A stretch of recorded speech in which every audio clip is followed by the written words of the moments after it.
Hi friends, is sorry cinema bus அப்டேட்டில் அடுத்தது ஒரு சூப்பரான ஒரு அப்டேட்டோடு வந்திருக்குங்க.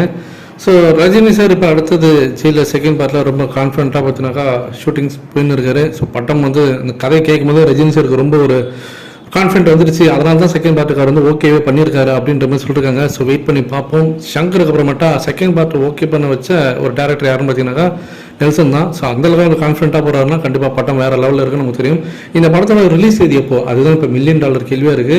அடுத்த வருஷம் எல்லாருமே என்ன சொல்கிறது, நான் உட்பட என்ன எதிர்பார்த்தேன்னா சம்மருக்கு ரிலீஸ் ஆகிடும் அப்படின்ற மாதிரி நான் நினச்சேன். சம்மருக்கு முன்னாடியே ரிலீஸ் ஆகிறதுக்கும் வாய்ப்புகள் இருக்குது. ஆனால் பொங்கலுக்கு ஜனநாயகன் வராரு, விஜய் சாரோட லாஸ்ட் மூவின்னு சொல்கிறாங்க. ஸோ அதனால் அதுக்கு ஏதாவது தடைப்படுற மாரி ஏதாவது சன் பிக்சர்ஸ் ஏதாவது வேலையை பார்ப்பாங்களா அப்படின்றது ஒரு பக்கம் கேள்விக்குறியாக இருந்தாலுமே கூட சம்மருக்கு வருமா அப்படின்னு பார்த்தீங்கன்னாக்கா சம்மருக்கு எலெக்ஷன் வந்துடும். எனக்கு தெரிஞ்சு சன் பிக்சர்ஸ் வந்து ஒன்றும் முட்டாள் கிடையாது. அவங்க வந்து அல்டிமேட்லி அவங்க எண்ட் ஆஃப் த டே அவங்க வந்து ஒரு கார்பரேட் நிறுவனம், பிஸ்னஸ் மேன். அவங்க வந்து சம்பாதிக்க தான் பார்ப்பாங்க. அப்போ எலெக்ஷன் முடிஞ்சு இந்த படத்தை ரிலீஸ் பண்ணுறதுன்றது கொஞ்சம் ரிஸ்க்காக போயிடும். ஏன்னா ரிசல்ட் எப்படி வரும்னு நமக்கு தெரியாது, அது எப்படி வேணா இருக்கலாம். ஸோ அந்த ரிஸ்க் அவங்க எடுக்க மாட்டாங்க. அது இல்லாமல் அவ்வளோ நாள் தள்ளி போடுவாங்களான்னு தெரியல. ஏன்னா இந்த படத்தோட ஷூட்டிங்கே ஒரு ஆகஸ்ட்டோட முடிஞ்சிடும் அப்படின்ற மாதிரி சொல்லிருக்காங்க.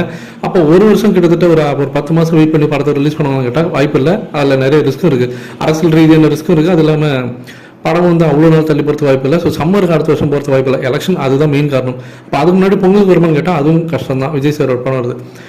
இப்போ என்ன சன் பிக்சர்ஸ் முடிவு பண்ணுறாங்கன்னா, ரஜினி சாரோட பிறந்தநாளுக்கு இந்த படத்தை விட்டா என்ன, டிசம்பர் 12 அன்னைக்கு விட்டா என்ன. ஸோ அல்டிமேட்லி ஒரு 2 வாரம் கிறிஸ்மஸ் வரைக்கும் வேறு எந்த படமும் ரிலீஸ் ஆகாது எந்த ஸ்டேட்லையுமே. அப்போ அல்டிமேட்லி 2 வாரம் படத்துக்கு பாக்ஸ் ஆஃபீஸில் ஒரு ஃபுல் ஃபிளிஜ் ஒரு ரன் கொடுக்கலாம். ஒன்று கிறிஸ்மஸுக்கும் அது பெருசாக அது படம் வராத பட்சத்தில் பொங்கல் வரைக்கும் சவுத் இந்தியாவில் வச்சுனாக்கா எல்லாருமே பொங்கலுக்கு தான் மெயினாக டார்கெட் பண்ணுவாங்க. அப்போ நமக்கு கிட்டத்தட்ட ஒரு மாதத்துக்கு எந்த விதமான டென்ஷன் இருக்காது. படத்தை ரிலீஸ் பண்ணிடலாமா அப்போ தலைவரோட பிறந்தநாளுக்கு அப்படின்ற மாதிரி யோசிக்கிறாங்க. ஆனால் நம்ம ஆட்கள்லாம் என்ன சொல்லுவாங்க, டிசம்பரா இப்போ எக்ஸாம் வந்துடும், மழை வந்துடும், புயல் வந்துடும் நீங்கள். ஆனால் அப்படி கிடையாது. அவங்களுக்கு வந்து ஒரு பெரிய கான்ஃபிடென்ட் கொடுத்தது என்னன்னாக்கா புஷ்பா செகண்ட் பார்ட் தான். Pushpa second part December 1st week release ஆச்சு போன வருஷம். ஆனால் பாக்ஸ் ஆஃபீஸில் அதோட வசூல் என்ன 1500 கோடி அசால்ட்டாக அடிச்சது. அப்போ அவங்க மழை வரும், புயல் வரும், எக்ஸாம் இருக்குன்னு அவங்களாம் எதிர்பார்த்துருந்தாங்கனாக்கா அந்த படம் வந்து ஓடி இருக்குது. அதனால் அவங்களுக்கு அந்த பிரச்சனை கிடையாது. படம் நல்லா இருந்தாக்கா கண்டிப்பாக மக்கள் வந்து தேட்டருக்கு வருவாங்கன்றது புஷ்பா செகண்ட் பார்ட் ஒரு பெரிய எடுத்துக்காட்டு. ஸோ அப்போ டிசம்பர் 5 வந்து அந்த படம் பட்டை கிளப்பிச்சுனாக்கா டிசம்பர் 12 நம்ம படம் வந்து பட்டை கிளப்போம் அப்படின்ற கான்ஃபிடென்ட்லாம் அவங்க இருக்கிறாங்க. ஸோ அநேகமாக இந்த வருஷம் கடைசியில் அந்த படம் ரிலீஸ் ஆகிறதுக்கு நிறைய வாய்ப்புகள் இருக்குது. ஸோ அடுத்த வருஷம் வரைக்கும் போகாது அப்படின்ற மாதிரி தான் தகவல் வருது. இதை பற்றி உங்களுடைய கருத்துக்கள் என்ன அப்படின்றத மறக்காம கீழே சொல்லுங்கள் ஃப்ரெண்ட்ஸ்.